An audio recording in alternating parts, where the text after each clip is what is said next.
Caracas, República Bolivariana de Venezuela, territorio libre de analfabetismo, a los libreros mediáticos que sintonizan la librería mediática, un programa en el que los libros y la televisión tienen mucho que ver, un programa en el que los lectores de todas las edades son protagonistas.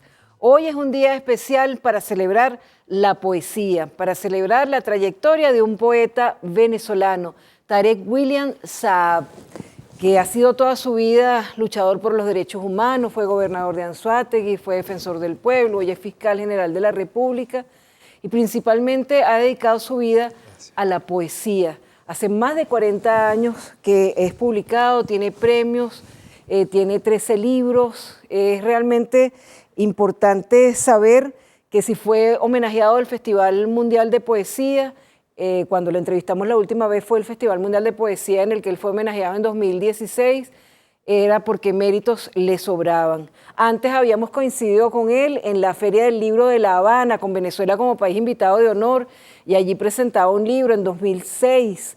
Y ahora, 8 años después de la última entrevista, pues nos conseguimos otra vez.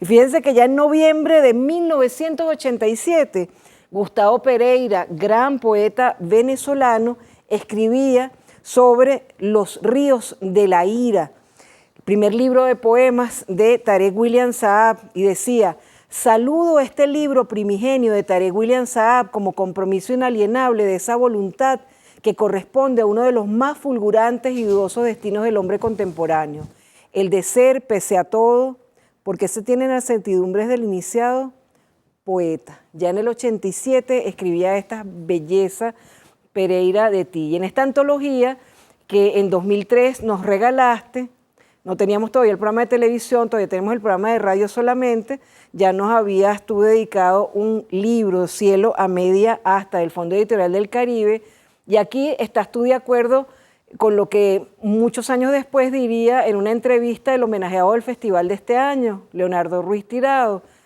Él decía que todos los poetas eran pájaros, y aquí dices tú: nosotros somos ese pájaro que gobierna en el aire, somos su vuelo y su línea de fuga. Fíjate qué coincidencia tan bonita. Muchas gracias. Toda la vida dedicado a estar cerca de lo humano, porque cuando fuiste luchador por los derechos humanos estabas vigilando que no hubiera injusticias, cuando fuiste defensor del pueblo con una labor, ahora que eres fiscal con otra labor. Y yo creo que estar tan cerca de la humanidad nutre al poeta, lo nutre, lo mueve, lo sensibiliza, ¿verdad? Bueno, sí, en primer lugar agradecer tu invitación, siempre tu dedicación al libro. Eso tiene para mí un valor importante porque en una época en que nos han querido imponer por diversas vías, no solo la muerte del libro tal como la conocimos, que nunca va a ocurrir de paso, sino la imposición en base a lo que yo he llamado la ejecución en escala de la guerra híbrida, que implica crear falsos positivos, lavados de cerebros, utilización incluso de medios de propaganda masivos para la transculturización y obviamente escalar en actos de violencia.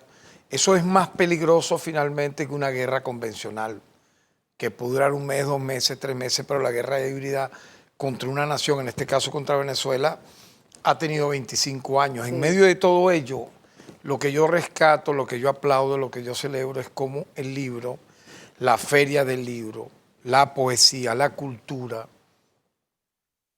a partir del gobierno del presidente Hugo Chávez, del presidente Nicolás Maduro, se ha convertido y es un asunto de Estado. Al ser un asunto de Estado, obviamente, nosotros los que hemos iniciado una carrera literaria a una muy corta edad, y me permití ese preámbulo para decirte que nada es una coincidencia, todo tiene una razón. Yo me crié en una zona que cuando nace como ciudad urbana era previamente una sabana, la Mesa de Guanipa, donde habitaron nuestros primigenios fundadores, en este caso la tribu Cariña. Sin embargo, en 1933 se descubre un pozo petrolero en oficina número 1, en Campo Oficina, y a partir de allí viene a convertirse el Tigre en una ciudad cosmopolita. Parece mentira, pero yo lo he venido diciendo en mis últimas intervenciones. Porque fue la ciudad petrolera más importante literalmente del país, paralela a cualquier ciudad que pudo haber habido petrolera en el Zulia.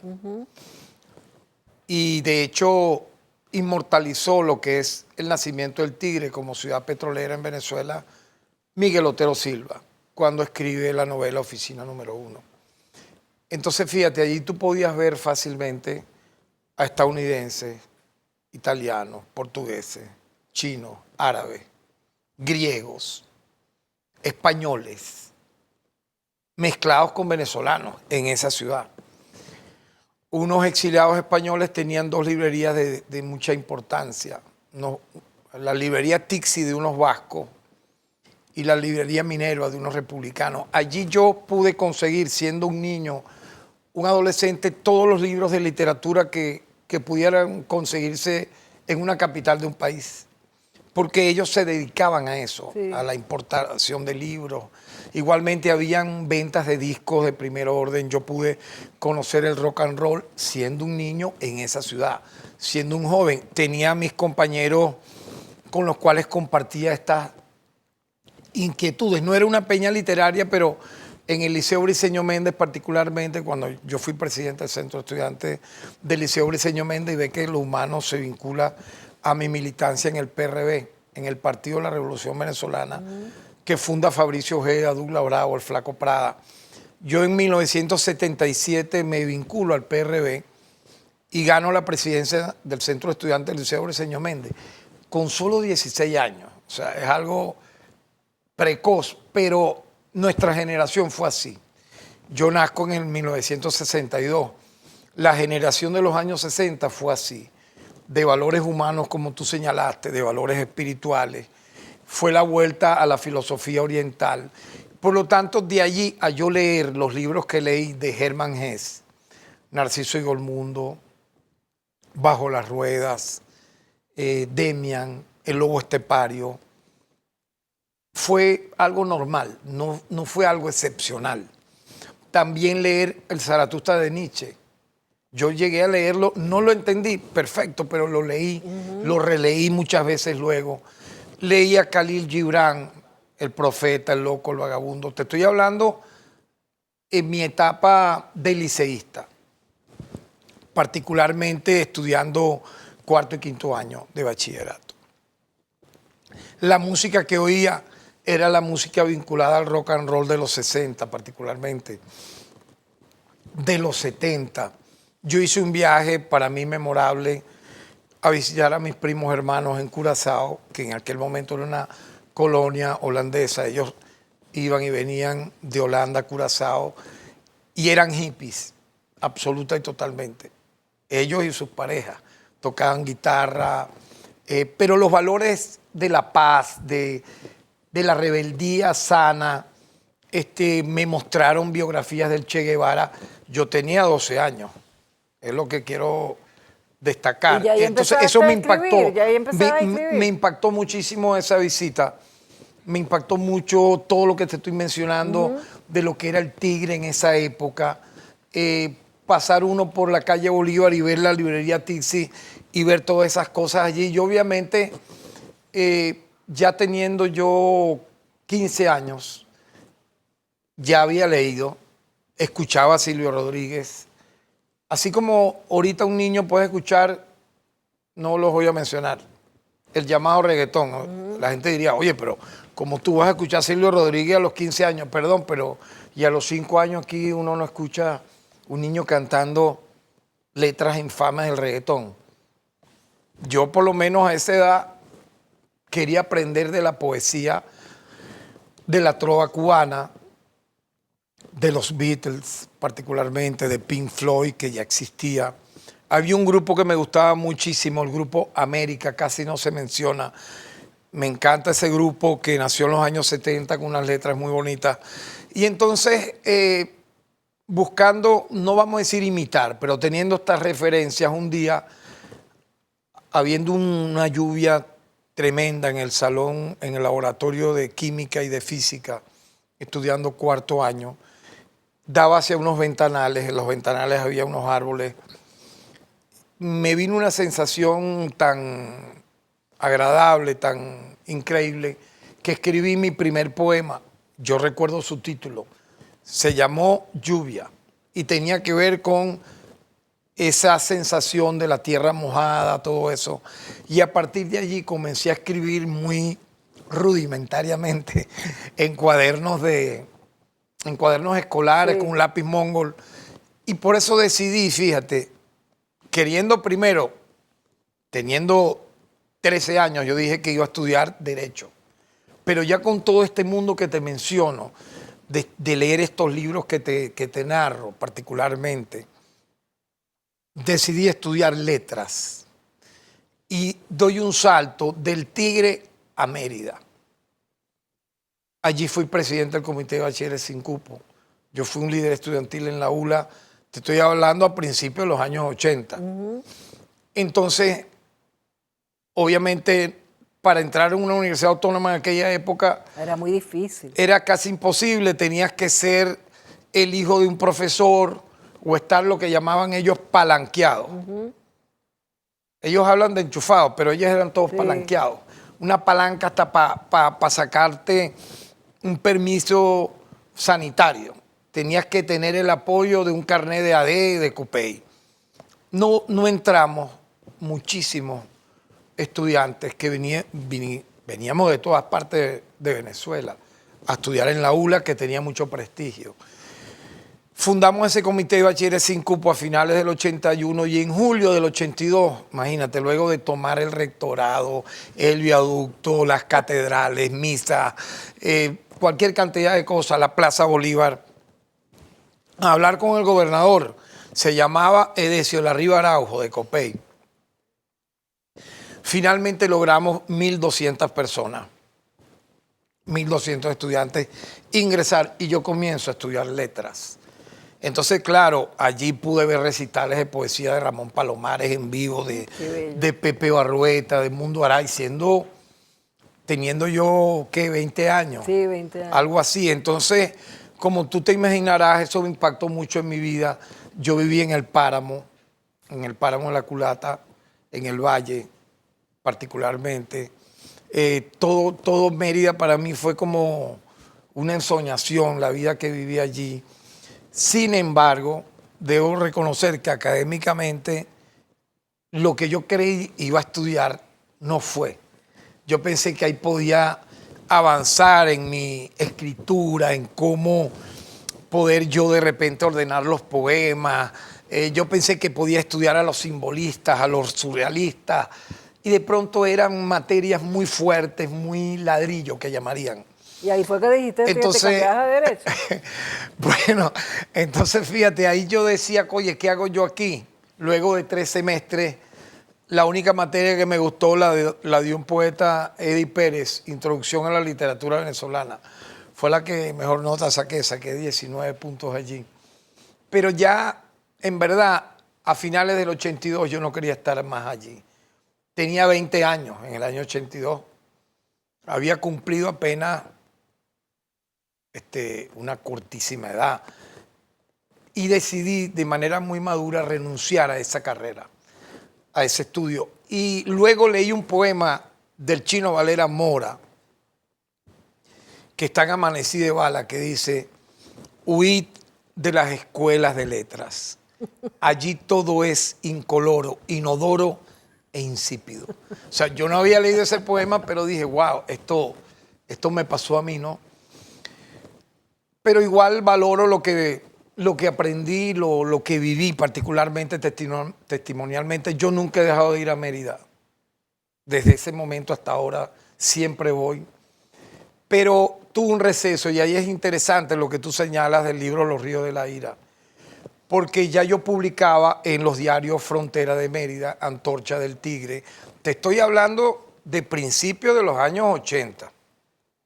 Poco para que nos ubiquemos en la vida, ¿no? Son más de 40 años. Más de 40 años atrás. Pero espera, vamos a hacer un corte para navegar por algunos de tus libros y algunas de tus inquietudes como poeta, en este día en el que nos reencontramos, parece que nos fuéramos reencontrando cada 10 años, ¿no? Esperamos que la próxima, no sé, ya vamos acortando, Vamos los acortando años, los sí, caminos. porque es muy interesante conocer de la vida de las personas y precisamente hay alguien que se interesó en recorrer la vida de Tarek William Saab, y vamos a empezar con ese libro la próxima parte del programa y con otros libros que tenemos acá, que no son todos, pero casi todos. Hoy con Tarek William Saab como poeta. Hoy lo recibimos como poeta y celebramos una vida llena de logros y llena de avances muy meritorios, que quizás el más añorado por él, el más preciado, es el que lo llamen poeta con razón. Ya venimos con más de la librería mediática.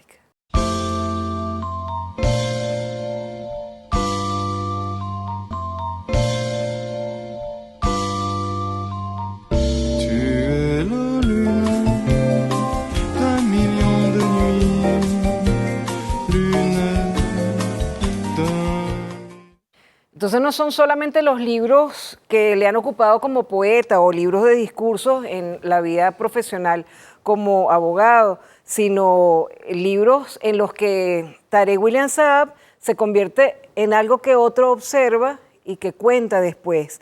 Esto es parte de una saga de 3 libros, este es el segundo, Saab, una historia de Alberto Jiménez Ure. Esto publica Badel Hermanos Editores, está preciosa esta portada. El primero es aquel que está allá, que se presentó en la Feria del Libro el año pasado, y este es el segundo tomo. ¿Cómo fue esto? ¿Cómo accediste a todo esto? Porque es raro que otra persona hable de uno, ¿verdad? Y escriba particularmente en el caso de Jiménez Ure, es un novelista de mucho prestigio en Venezuela y fuera de Venezuela, publicado en muchas partes de América Latina. A él yo lo conocí siendo estudiante en la Escuela de Letras, porque él era algo así como que el encargado de prensa de la Universidad de los Andes. Particularmente atendía el tema del Departamento de Literatura, que recibía a los escritores, los entrevistaba, etcétera, ¿no? En esos años. Tuve una muy larga y buena amistad con Juan Liscano, al igual que yo posteriormente. Yo la tuve con Liscano a finales de los 80, principios de los 90. Creo que es una persona que merece ser reivindicada, Juan Liscano, como humanista, como hombre que se dedicó no solamente a las letras, sino también al rescate de nuestros ancestros culturales, musicales, etcétera. Y entonces yo me reencuentro con Jiménez Ure en las visitas que he hecho a Mérida, en los recitales de poesía, en las presentaciones de libros, y él comenzó a publicar, vamos a decir así, artículos sobre mis libros en la prensa digital. Entonces él, digamos de manera, yo diría estructurada como es él, orgánico, convirtió esos primeros artículos en este libro que tú puedes ver acá, qué interesante. que puedes mostrar si eres tan amable. Sí. Se convierte en el primer libro. Entonces se llamó Saab. Ese primer libro fue publicado en 2023, Saab. Luego, en este 2024, está este que es diferente a ese, se llama, si puedes mostrarlo, Una historia. Saab, una historia, es un libro donde él entonces le da un alcance a mi trayectoria como jurista también, como fiscal general, como defensor del pueblo, pero también hay ensayos vinculados a mi poesía. Y ahora él dice, bueno, convirtió toda esta investigación en una trilogía. Él está preparando, creo que son 35, 40 capítulos, algo así, un nuevo libro de esa saga que se llama Saab, una vida literaria. Ah, qué bueno. Que aspiramos, bueno, sea presentado en 2025.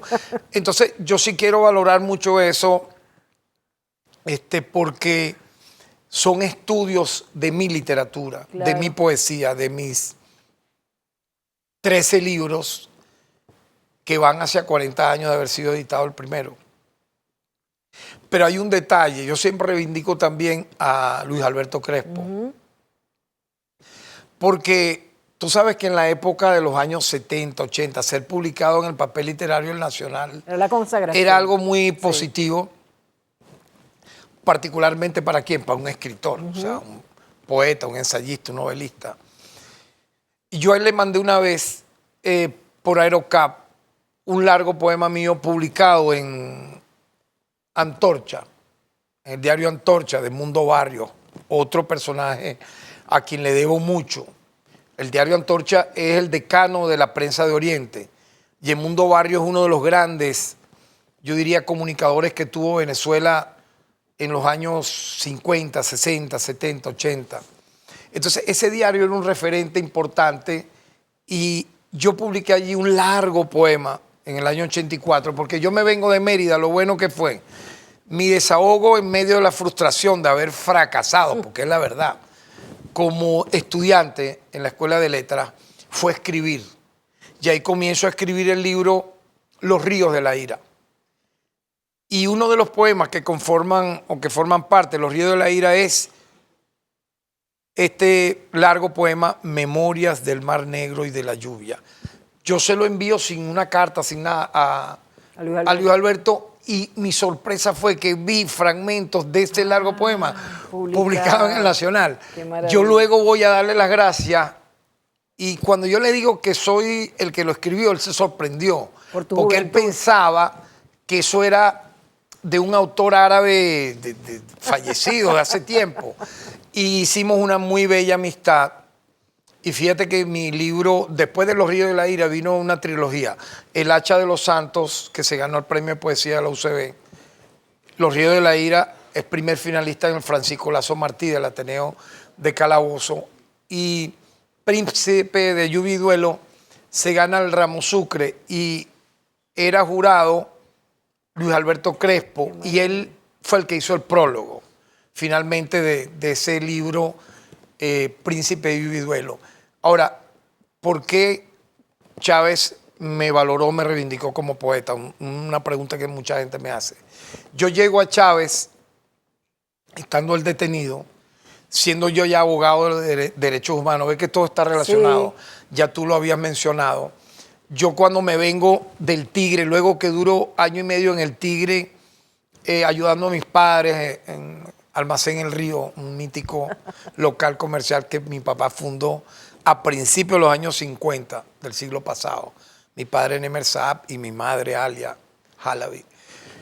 Yo me voy a Caracas a estudiar Derecho y obviamente me reencuentro con Douglas Bravo, que era el jefe del PRD, a quien conocí personalmente cuando da su primer meeting, ve que todo no es una simple coincidencia.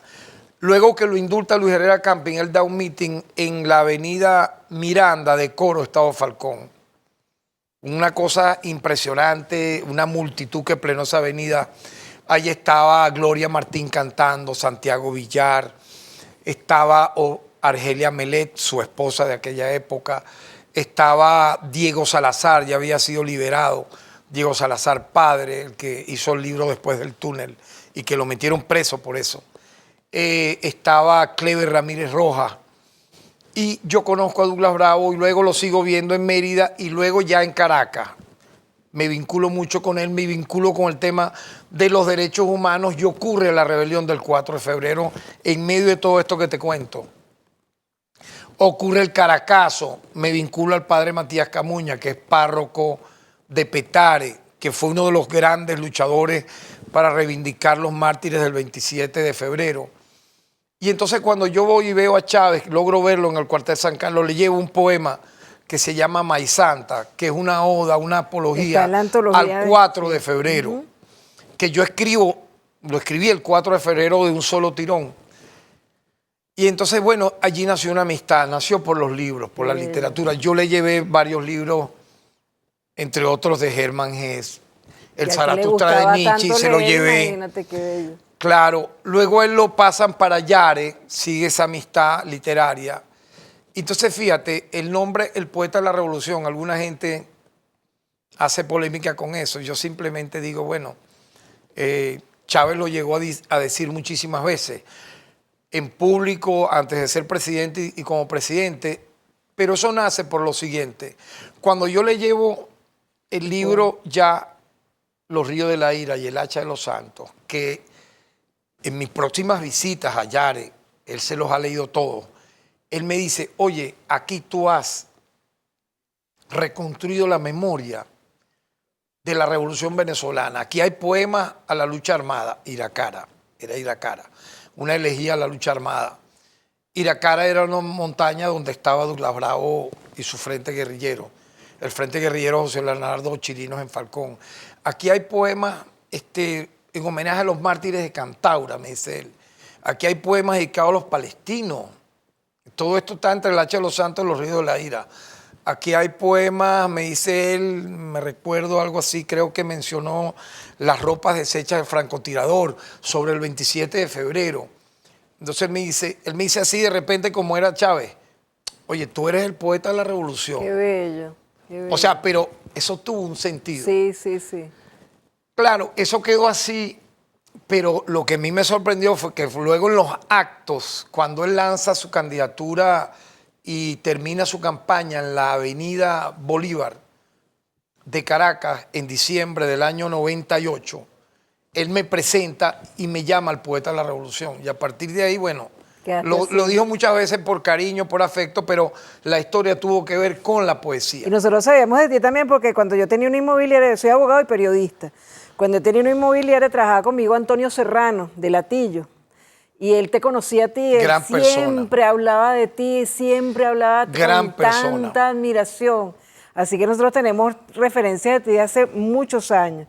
Y fíjate, por ejemplo, ¿cómo valoras tú las antologías? Ya has escrito mucho y empiezan a hacerse antologías. Esta en un paisaje boreal que llega desde el 84 hasta 2007 en cuanto a los poemas. Y esta en cuanto a los discursos, que es tan interesante volver a ver las piezas en su conjunto. Es correcto. Porque es como una reescritura de la historia. ¿Cómo valoras tú las antologías?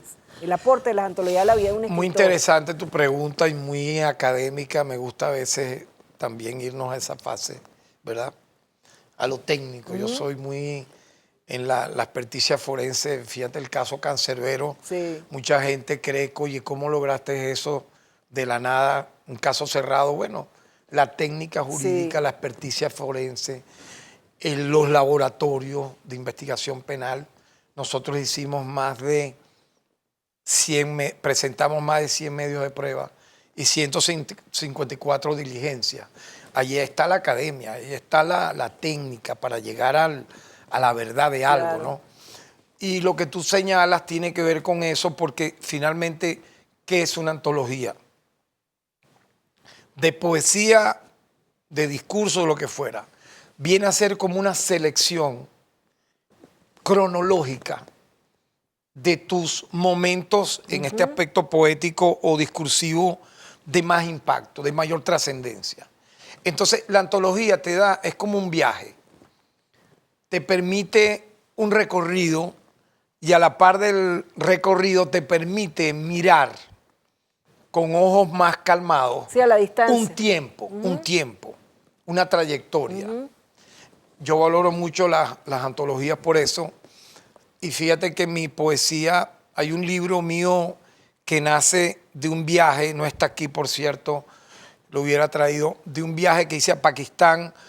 El que presentaste en la Feria del Libro de La Habana, que estaba sentado con Fidel y con Chávez. Con Fidel y con Chávez. Casi nada. Lo presentó Fidel y Chávez. En el 2006. Claro. Los niños del Podemos infortunio. mostrar fotos de eso. Sí, sí. Están en todos en los medios digitales, aparecen, por eso quedó como un retrato muy célebre de los tres allí. Ese libro lo presentó Chávez y Fidel. Ahora, nace de una invitación que me hace Fidel Castro en diciembre del año 2005 a visitar los campamentos médicos cubanos en Pakistán, luego del terremoto que mata a 100.000 personas y deja en desarraigo a millones de pakistaníes. Pero tú sabes que ahí no estuvo la Unión Europea, ahí no estuvo Estados Unidos, ahí estuvieron solo los cubanos. La brigada Henry Reed, 3.000 médicos cubanos atendiendo a ese pueblo desde que ocurre el terremoto a finales del 2005, más 6 meses del año 2006. Yo acepté esa invitación, fui el 1 de enero, el jefe de la delegación que estaba allá en Pakistán era Bruno Rodríguez, que era vicecanciller, ahora es canciller desde hace tiempo. Y yo le dije a Fidel, mira, si yo voy a ir allá no es para ir nada más, yo voy a escribir un libro. Claro. Pero me gustaría que lo pudiéramos publicar para la Feria del Libro. Él me dice, ¿cuándo va a ser la Feria del Libro? Le digo, el 2 de febrero. Me dice, ¿tú crees que tú vas a poder ir, viajar y escribir ese libro? Libro y publicar. Yo le dije, sí, yo lo voy a hacer. Lo que nunca me imaginé, y él tampoco imaginó que yo lo iba a lograr en tan poco tiempo. Yo ese libro lo escribí en 9 días. En 9 días. Y de ahí surgieron 2 libros. Los niños del infortunio y Memorias de Ghulam Rubani. Ajá. Entonces, lo increíble es que no me lo esperaba. La presentación del libro estaba Hugo Chávez y estuvo Fidel Castro. Ah, no, nosotros estuvimos entonces, ahí. eso ¿cómo fue, no bueno, tú eres recordarlo? testigo. Sí. Entonces te das cuenta que todo va siendo como que una especie de, yo diría, secuencia tal vez premeditada. Las profecías existen, eso estaba escrito. El destino señalaba que aquel joven, que aquel niño que estuvo en el Tigre caminando, queriendo ser un Hare Krishna, cuando veía caminando los Hare Krishna por la calle, o los hippies que ya existían y que se la pasaban en la Plaza Bolívar, de pronto se va a estudiar letras. Eso tuvo un sentido. Claro. El sentido de no solo la cronología de la cual hablamos en lo ensayístico, discursivo, oral, porque los discursos al pie del hemiciclo, esto que está acá, su primero y segundo tomo, no fueron escritos, estos fueron discursos orales. Que después se transcribieron. Que se transcribieron. Entonces, esto tiene un valor increíble porque te señala un momento de la historia de nuestro país, porque si tú observas acá, te dice parte 1, 1999-2004, cuando fui congresista, constituyente y asambleísta. Y el segundo, si me permites, que es el que 2021. Se presentó ahora, donde tú estuviste, son los discursos del 2014 al 2021 en la Asamblea Nacional, ya como defensor del pueblo y fiscal general de la República, donde uno envía sus informes de gestión. Entonces aquí está la historia reciente, contemporánea, vista por un protagonista, en este caso mi persona. Pero aquí no deja de estar el poeta. Al igual que, si me permite, Hoguera de una adolescencia intemporal. Ese lo presentaste hace 2 o 3 ferias. Y esta es una segunda edición. Una primera edición la tenías tú allí, por favor. Por ahí, creo que es esta, sí. Esta es una primera edición de Monte Ávila, editores, ¿verdad? Esta que tenemos acá. Y esta se agotó, y esta es una segunda edición que saca Badel Hermanos para este año, ya con un cuadernillo de fotos. Bueno, por cierto, aquí está, ya que estamos hablando, mira lo que salió. ¡Qué maravilla! Aquí sale, a ver, lo que estábamos hablando. Lo que estamos hablando ahorita de la presentación de mi libro en Cuba. Aquí podemos verlo. Yo nunca me voy a olvidar de eso, porque eso fue como un huracán. Entonces, fíjate, sí, esta foto que está acá es cuando se presenta, que están ellos dos leyendo el libro, y esta que está acá es Fidel dándome el primer libro. Esta, si puedes enfocar acá, por favor, esta. Infortunio. Ajá. Esta, Fidel llega a la casa donde yo estoy y me dice, mira, este es el primer libro, te lo voy a regalar. Qué maravilla. Entonces, antes de presentarlo, ¿no?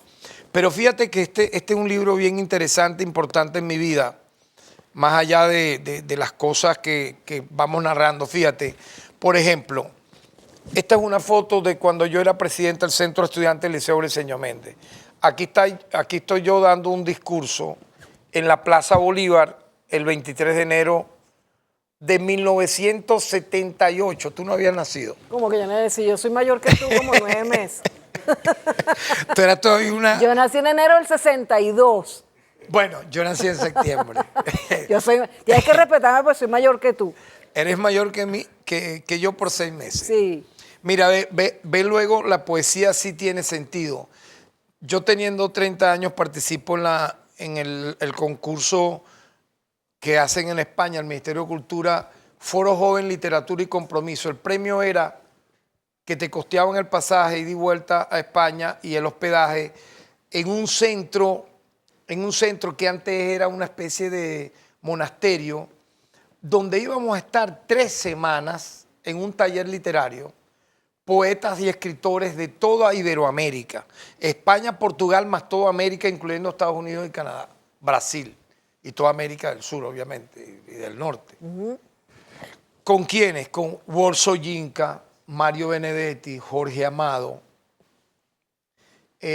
Augusto Roa Bastos, José Saramago, o sea, algo que se dice y no se cree, ¿no? Qué increíble. Entonces, fíjate, de allí están estas fotos, fíjate. Aquí estoy yo con Mario Benedetti, si me permite. Pues este libro Qué tiene bello. su importancia. Si acercas, por favor. Aquí estoy arriba con Mario Benedetti, ajá, acá. 93. Y abajo con Juan Goytisolo, Imagínate. un ensayista de talla, un novelista de talla universal, que hizo unas obras, bueno, que quedaron para la historia.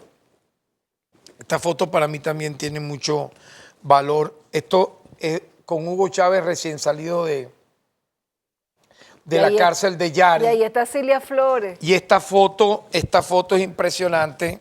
Y Nicolás Maduro está ahí también. Claro, esto es antes de Chávez ser presidente.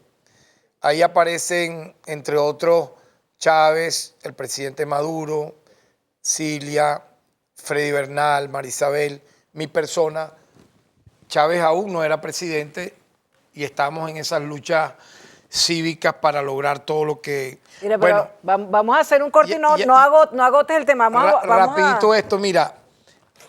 Alguna gente dice, oye, ¿por qué pusiste esa foto ahí? Pero es la historia. Saddam Hussein, con Muammar el Gaddafi, jefes de Estado asesinados, siendo jefes de Estado. Increíble. Por un imperio criminal que no respeta la vida humana, ni siquiera la de unos presidentes, ¿no? Increíble. Entonces, yo creo que... Hoy de verdad que hemos hecho un recorrido, pero precioso, de una vida, de verdad que las vidas tienen tantas cosas que son a veces coincidencias, casualidades o causalidades. O sorpresas. O sorpresas. Sorprendentes. Eso es lo bello de estar vivo, de tantas cosas que pasan. Pero en la próxima parte del programa vamos a hacer otras valoraciones en esta entrevista en la que principalmente celebramos la vida como poeta de Tarek William Saab. Ya venimos con más de la librería mediática.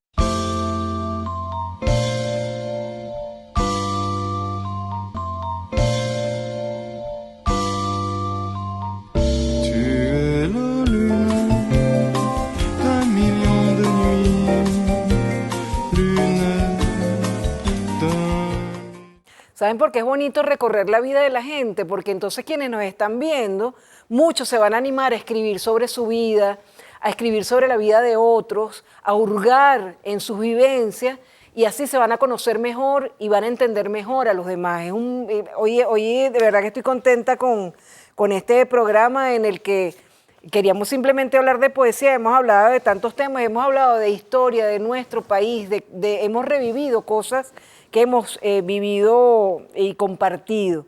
Vamos a volver otra vez a ese libro, pero antes quisiera recordarles que los festivales de poesía se engrandecieron a partir del año pasado, porque del Festival de Poesía queda la Escuela Nacional de Poesía Juan Calzadilla, que acompaña al Ministerio de Educación y por tanto recorre todo el país, está presente en todo el país, que ya tiene un año, que tiene una revista como resultado de esa Escuela Nacional de Poesía que los jóvenes reciben. Dirán ustedes, pero ¿quién va a aprender a hacer poesía por un taller? No, eso no es así. Eso es acercar a los jóvenes a la poesía, acercarlos a esas ganas que tienen de expresarse. Claro. De allí saldrán algunos poetas. Eso es una cosa hermosa que está sucediendo en Venezuela y que tenemos que celebrar. Y también esta edición preciosa que pasó de ser un folletico del Festival de Poesía, un libro muy pequeño, como un recordatorio, a un libro muy interesante, porque este que es en homenaje a Leonardo Gustavo Ruiz del Festival de Poesía que acaba de suceder, el Festival Mundial de Poesía de Venezuela, tiene como propuesta editorial los dibujos de Leonardo Ruiz Tirado, dibujos hechos por Leonardo Ruiz Tirado, una selección de distintos poetas con 3 poesías, una de ellas traducidas al inglés.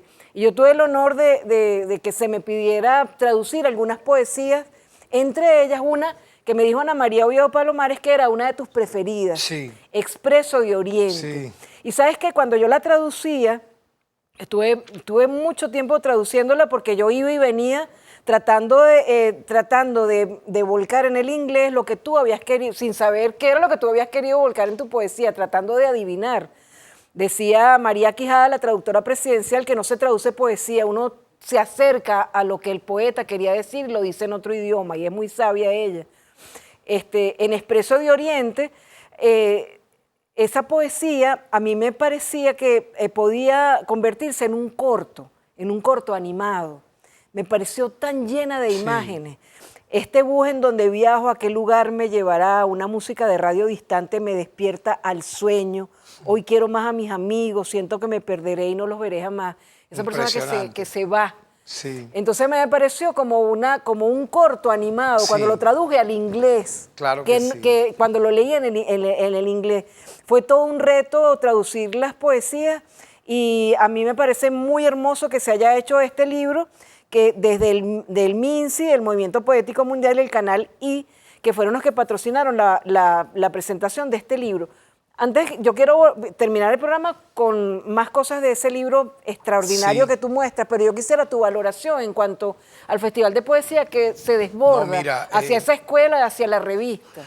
En primer lugar, como dije sobre la Feria del Libro, la Filben, decir que simultánea a la Feria del Libro no podemos dejar de valorar el alcance supremo espiritual del Festival Mundial de la Poesía de Venezuela. Si tú te pones a ver todos los poetas que han venido del mundo hacia Caracas y hacia otras ciudades, es algo impresionante. Yo recuerdo que siendo gobernador comienza a gestarse este Festival Mundial de Poesía y siempre Anzoátegui era subsede. Y allá llegó nada más y nada menos que un poeta de origen árabe impresionante que mereció el Nobel, como muchos que finalmente no se lo dieron. Me refiero a Adonis. No, imagínate. Fíjate. Que ahora creo que él mandó para un festival previo que se hizo en solidaridad con Palestina. Él mandó increíble. Una No, es que es un poeta impresionante. Y como Adonis, hemos tenido los poetas más importantes de Asia, de África, de América. Por lo tanto, le doy un valor inmenso y que haya una especie de antología y una revista y una escuela y una escuela que impulse a la poesía. Eso me reconforta porque hemos tenido la razón desde el principio.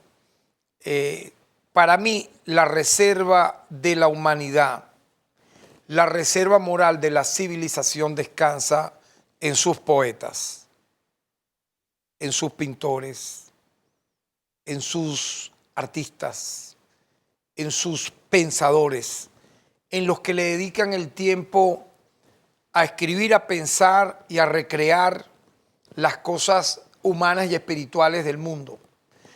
Por lo tanto, que tú hagas un festival mundial de la poesía, una feria internacional de libros casi simultáneamente, donde se inunden de libros y de poetas y de escritores todo el país, todas las ciudades, eso merece un gran aplauso y de verdad me hace sentir muy venezolano, muy honrado, muy orgulloso de haber colocado mi grano de arena para la creación de este momento histórico que vive el país a partir de la llegada al poder de Hugo Chávez y la continuidad que ha tenido ese gobierno con el de Nicolás Maduro para que esto sea verdad. Sí. Porque antes, ¿qué ocurría? No, antes uno se sentía excluido, tú me vas a disculpar, porque había un festival en el Banco Consolidado, y uno decía, no, yo no voy porque eso es para unos elegidos, yo no me atrevo a entrar allí. Y no solo eso, sino para tú publicar, tenías que ganarte un premio de literatura. Sí, los libros que yo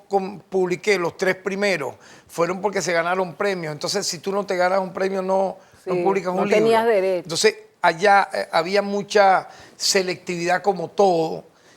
Obviamente ocurrieron cosas positivas porque el poeta, más allá de lo que esté o no haciendo, suponte tú, el presidente tal o cual va a existir. Pero mira, qué diferencia cuando un gobierno asume la cultura, la literatura como un asunto de Estado. Claro. Es diferente. Claro, y fíjate que una vez, vamos a terminar estos poquiticos minutos que nos quedan con alguna otra referencia de ese libro que te gusta tanto y que además dice tanto. Pero una vez a Freddy Ñáñez le preguntó una periodista que para qué tanto festival de poesía y tanta feria de libros, que con eso no se comía, que para qué servía eso. Y yo me acuerdo que él le dijo algo como, bueno, ¿para qué te sirve a ti que alguien te dé un beso? ¿Para qué te sirve a ti que alguien te ame o amar? Y esa es la respuesta que tenemos que dar. Esto sirve para ser más humanos. Y entonces, imagínate tú entonces. No serviría. Cayó en la revista de Gustavo Pereira esa frase histórica que dice la sed de justicia. Por ejemplo, cuando tú dices sed de justicia, es como la sed de tomar agua. No te vas a tomar como sed, en el caso de la justicia, un vaso de agua. Pudiera ser algo más bien inmaterial, no tiene valor, porque es invalorable. Sí, no tiene Entonces, valor. para mí la cultura, la poesía, la literatura, los libros no tienen un valor, porque es algo que es tan grande, el tesoro es tan grande. No se puede medir. Que no se puede medir. Entonces, que una persona te diga que no se coma con eso, yo lo lamento, es un ígnaro. O sea, un ígnaro, una persona, un ignorante supino. Habiendo estudiado, siendo periodista, no ha querido aprender. O sea, porque el ignorante que es analfabeta podemos entender, pero por Dios, a estas alturas, mira, las cosas tienen que publicarse, tienen que recrearse. Yo en este libro, por ejemplo, y en el... También está en SAP una historia, este cuadernillo de fotos. Fíjate tú qué invalorable es recrear las cosas y tenerlas. Esta es una carta de Hugo Chávez escrita en la cárcel de Yare y enviada a mi persona, a Tarek William Saab. Como tú puedes ver acá, si quieres ver el encabezado, lo enfoca. Ahí dice cárcel de Yare, me la dirige a mí, agradeciendo junto con, entre otros, con el sargento José Freites, con Carlos Díaz Duarte, con Ronald Blanco La Cruz, el propio Chávez, entre otros, la cárcel de Yare en 31 de julio de 1993, todo lo que nosotros estábamos haciendo para la libertad de ellos, ¿no? Y lo importante que era promover una ley de amnistía. Mira, y aquí está una carta de Fidel Castro. Una carta de Fidel Castro que yo no la publiqué sino luego de su muerte. Comienza acá, termina acá en estas dos que me siguen. Entonces, pero tú sabes lo entrañable de esta carta de Fidel. Él dice, si me permite, dice, querido Tarek, te envío el primer ejemplar de un pequeño libro que resultó fruto de los pormenores que hice, o sea, el trabajo que él hizo para la paz en Colombia. El libro se llama La paz en Colombia, ¿no? Él habla ahí de Marulanda, de los consejos que le daba a ellos, y me dice, tú eres el primer venezolano que envío este librito, porque recordé lo que me contaste sobre el asesor salvadoreño, ex guerrillero, que te mandaron, o sea, allá cuando yo era gobernador de Anzoátegui.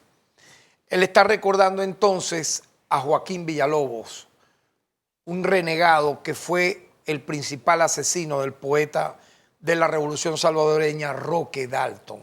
Yo le eché ese cuento de cómo este hombre criminal fusiló a Roque Dalton. Y por cierto, una persona vinculada a lo más mercenario de la prensa, Sebastiana Barraez, hizo una apología, un referente de lo que le pasó a Roque Dalton, amenazándome y diciéndome que eso me iba a pasar a mí aquí. Qué horror. Cuando yo la menciono, porque no tengo la culpa, estaba en la orden de vamos a decir así, de operaciones de Brazalete Blanco, una conspiración para nada más y nada menos asesinar al presidente Nicolás Maduro y asaltar cuarteles, aparece el nombre de ella como replicante de lo que iba a ser esa acción militar.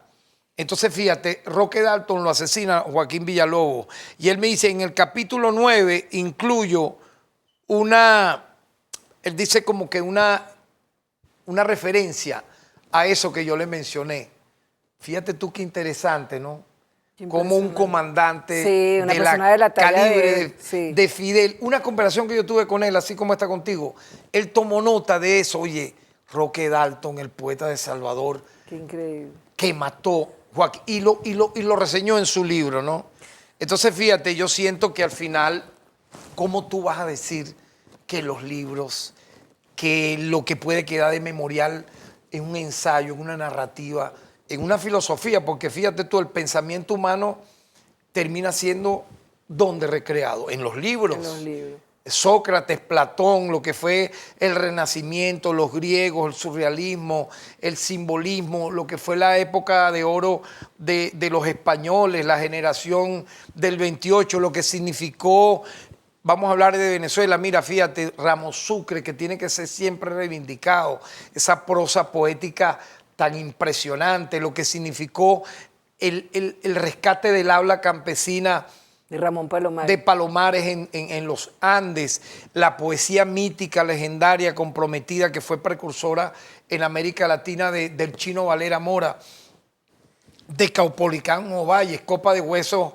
Caupolicán Ovalles, Amanecida Bala, Príncipe Lluvia de Duelo. Yo incluiría a Gustavo Pereira con Los Cuatro Horizontes del Cielo, un libro entrañable que yo pude, siendo gobernador, reeditarle con otros poemas más. De hecho, yo como gobernador creé un fondo editorial, el Fondo Editorial Eduardo Sifonte. Entonces, ¿cómo tú impulsé un festival, un concurso de poesía? La poesía existirá porque cuando el hombre nace, incluso los primeros escritos, ¿dónde estuvieron? En las piedras. Así que eso es inmortal. Eso va a permanecer.